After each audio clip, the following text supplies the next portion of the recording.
Olá, boa noite, tudo bem com você? Começando mais uma edição do Jornal da Difusora, vamos aos destaques de hoje. Pesquisa aponta mais de 80% dos brasileiros evitam atender o celular na rua. Exército Brasileiro treina militares para atendimentos de emergência à população no interior do estado. Presidente do Tribunal de Justiça assume interinamente o governo do Maranhão. Hospital Universitário da UFMA adere a mutirão de colonoscopia na capital. E ainda, artesão transforma pneus velhos em obra de arte no município de Presidente Dutra.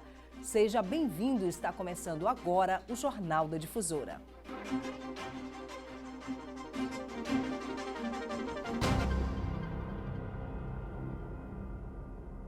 E a gente começa o Jornal da Difusora falando de uma pesquisa que aponta que mais de 80% dos brasileiros têm medo de falar ao celular quando estão na rua. Segundo uma pesquisa divulgada recentemente, quase metade dessas pessoas já sofreu roubo ou furto de smartphone.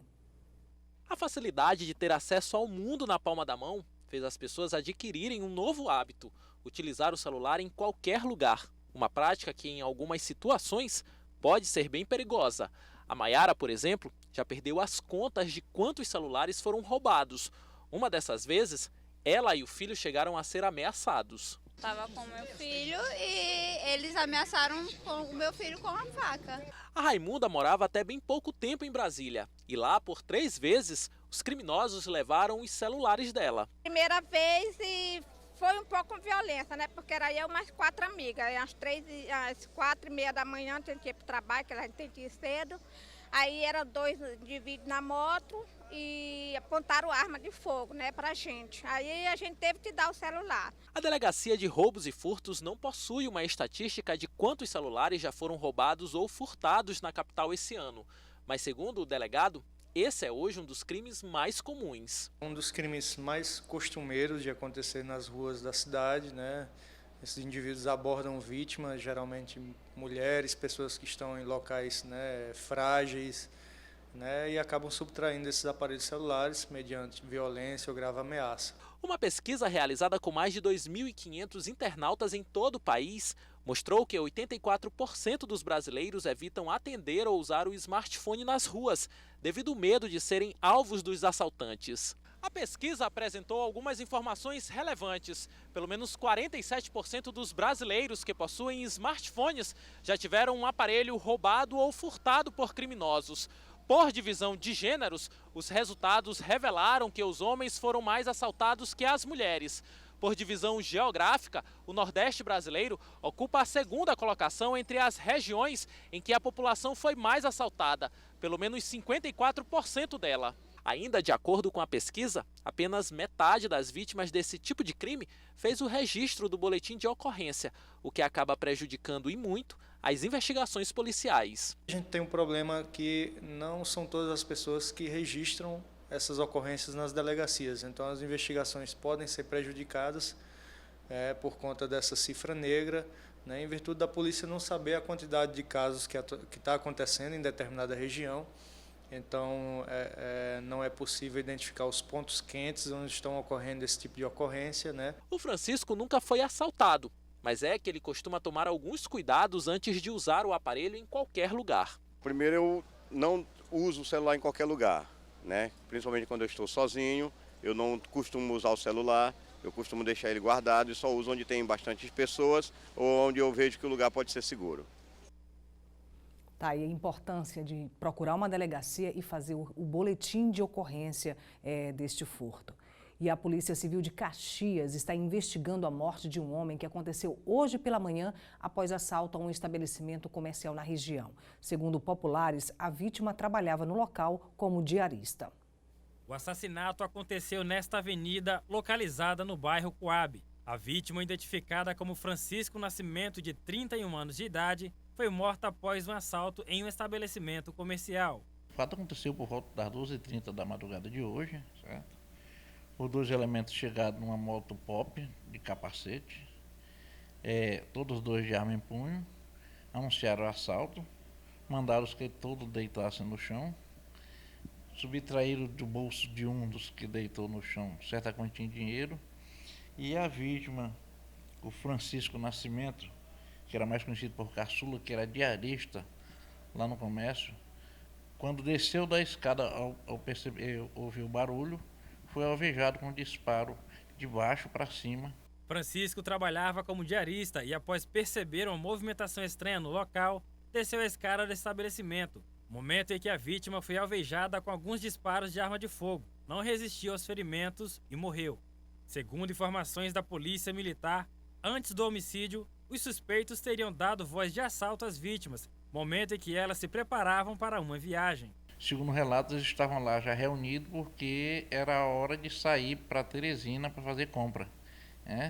E, inclusive a vítima, que era diarista, estava parece que 2 semanas sem ir no serviço, e ontem chegou, fazia poucos minutos que tinha chegado ali, quando os elementos chegaram na motocicleta anunciando o assalto.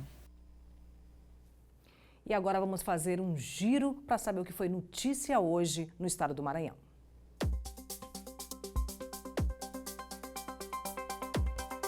O Exército Brasileiro realiza nos estados do Maranhão, Tocantins e Pará a operação denominada Pedro Pereira. A ação envolve 1.200 militares com o objetivo de treinar a tropa em atendimentos de emergência à população, além de garantir a segurança de áreas estratégicas para o Brasil na região.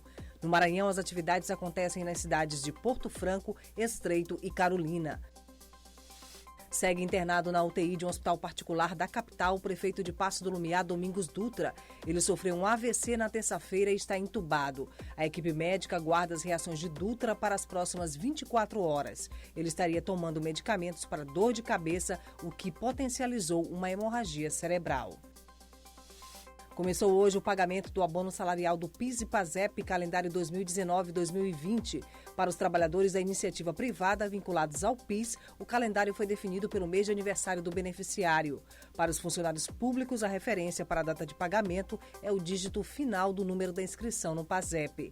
No caso do PIS, os primeiros a receber são os aniversariantes do mês de julho. E daqui a pouco, o presidente do Tribunal de Justiça assume interinamente o governo do Maranhão. E ainda, limpeza nas praias do Cacau e do Meio é intensificada na região tocantina.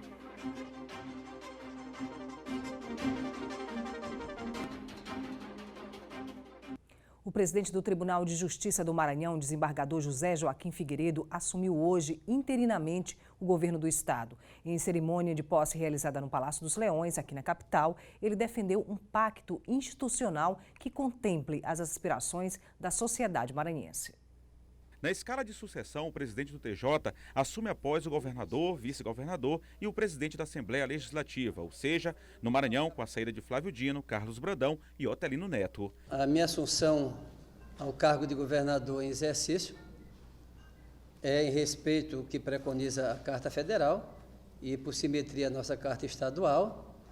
E também agradecer ao senhor governador Flávio Dino, ao senhor vice-governador Carlos Brandão e ao senhor presidente da Assembleia, haja vista que, com uma renúncia deles, o presidente do tribunal pôde assumir o governo do estado do Maranhão. No Tribunal de Justiça assume a presidência o desembargador Lorival Cerejo.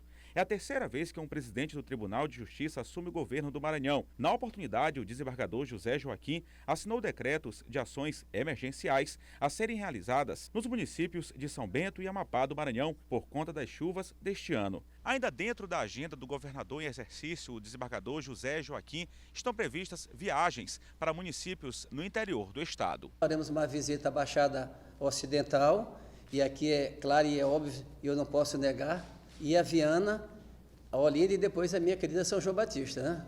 A cerimônia de posse contou com a presença de secretários de Estado, que fizeram questão de destacar a importante harmonia entre os poderes no estado do Maranhão. Nós já tivemos, em outro momento, no exercício do cargo, além do vice-governador, também o presidente da Assembleia Legislativa, o deputado Otelino Neto, e agora o presidente do Tribunal de Justiça, o desembargador José Joaquim, que mostra, como eu disse, além da perfeita harmonia entre os poderes, a Constituição do nosso Estado sendo observada e, acima de tudo, o bom convívio e o bom entendimento e mostrando que os interesses do Estado prevalecem.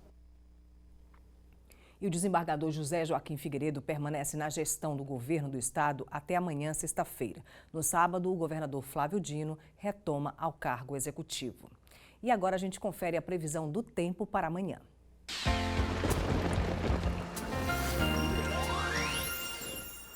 E olha só que em São Luís a sexta-feira será de sol com algumas nuvens, mas sem chuva. A máxima pode chegar a 33 e a mínima a 24 graus. Em Balsas, região sul do estado, a previsão para amanhã deve ser de chuva fraca à noite. Máxima de 34 e mínima de 20 graus. Em Pedreiras, sol e aumento de nuvens de manhã, com pancadas de chuva à tarde e à noite. A mínima é de 22 graus. E na região tocantina, com o período das férias escolares, foi intensificada a limpeza nas praias da cidade de Imperatriz. Veja na reportagem de Emerson Pinto. Os cuidados com a limpeza das praias do Cacau e do Meio começaram ainda nos preparativos para a abertura oficial do verão, no mês de junho. Com o aumento da movimentação de banhistas, a equipe da Secretaria de Meio Ambiente faz visitas semanais para conversar com os barraqueiros e outros frequentadores. A Secretaria de Meio Ambiente, por meio do setor de educação ambiental, faz o trabalho de conscientização, tanto dos barraqueiros, dos barqueiros, como dos visitantes, sobre o descarte correto do lixo na praia, para manter a praia limpa.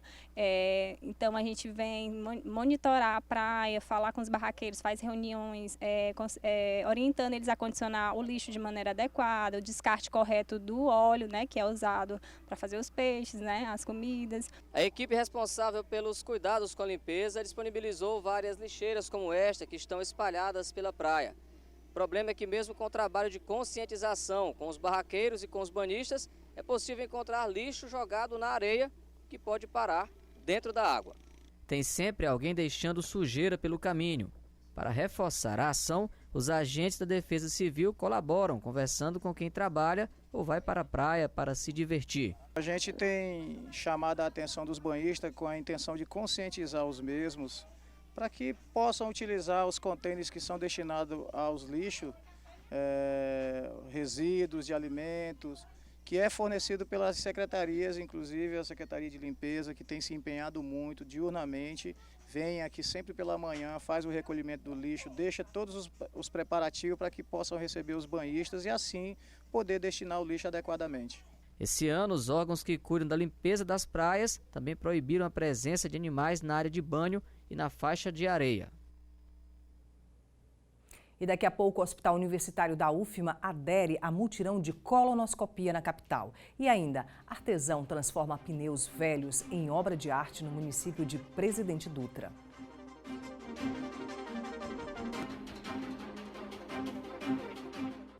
E o Hospital Universitário aqui do Maranhão aderiu ao mutirão nacional de colonoscopia, que acontece até amanhã em 11 cidades do país. A iniciativa pretende reduzir a fila e o tempo de espera pelo exame.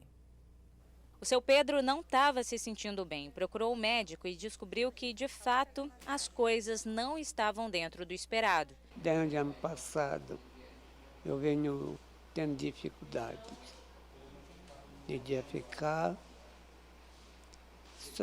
Só para me defecar de outro dia, ainda é com exame, como é com laxante.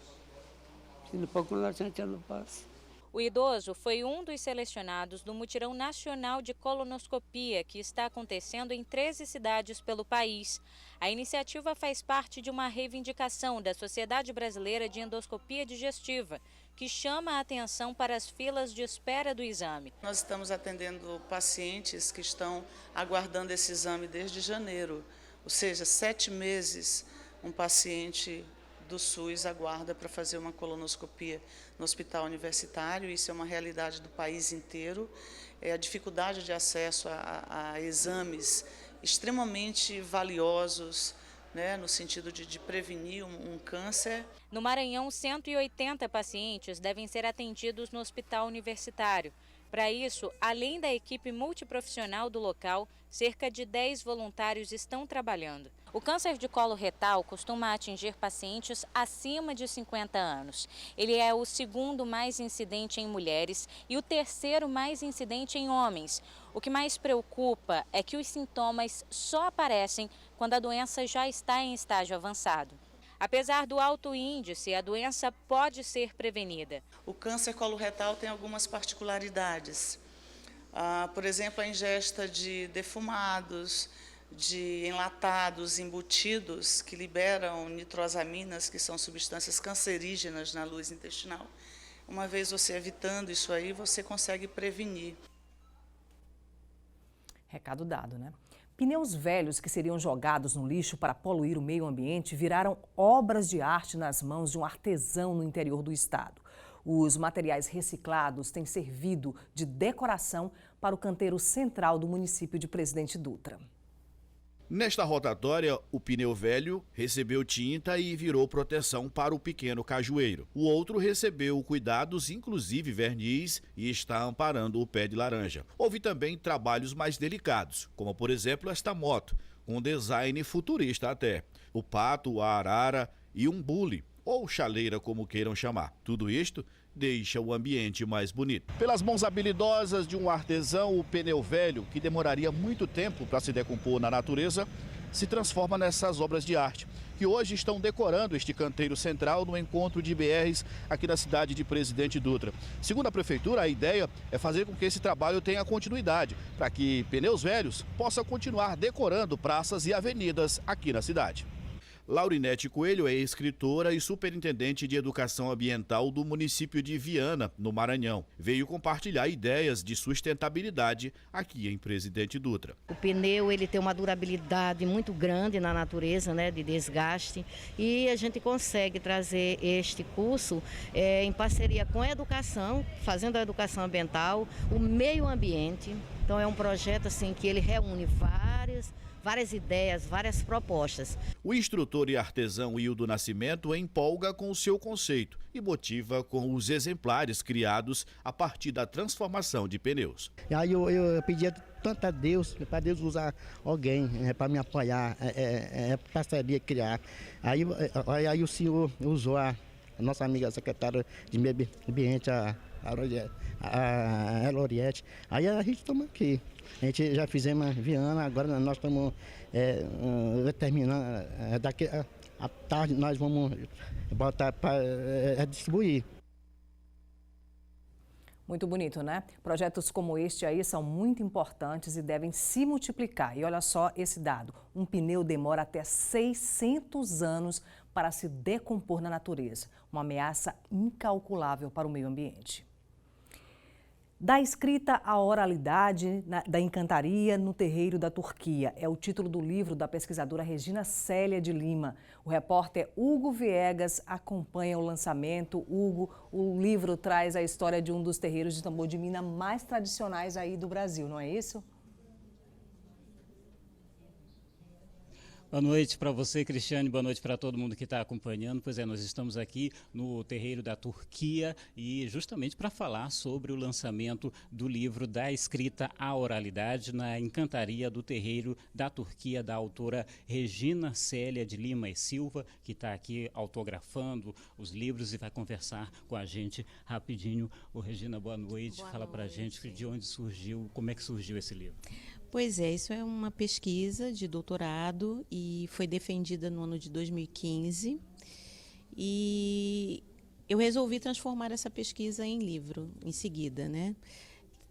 Encontrei essa história por um acaso, né? Apesar que eu acredito que não há acaso, fazendo uma outra pesquisa sobre danças populares e aí descobri a história do terreiro da Turquia, né? Fiquei realmente encantada com ela e resolvi documentar. A proposta do livro é manter a história do terreiro na memória, a memória viva, né, desse espaço que é tão sagrado dentro da encantaria. E fazer esse resgate é importante. Né? Importantíssimo, né? Já que a gente vive tempos um pouco difíceis em relação à intolerância religiosa e a gente mantém também o conhecimento ainda em continuação. Ok, obrigado pela participação aqui com a gente. É isso, Cristiane, eu volto com você aí no estúdio. Obrigada, Hugo. Instigante livro que nos permite entender como se produziram aí as conexões entre uma obra literária e essa religião de matriz africana. Parabéns aí à autora do livro. Bom, as reportagens dessa edição você pode rever no portal E610. Interaja também com a gente nas nossas redes sociais. Só lembrando que amanhã cedinho tem Bandeira 2 às 6 e logo depois às 7 tem o Bom Dia Maranhão. Muito obrigada pela sua audiência, uma boa noite, até amanhã. Tchau, tchau.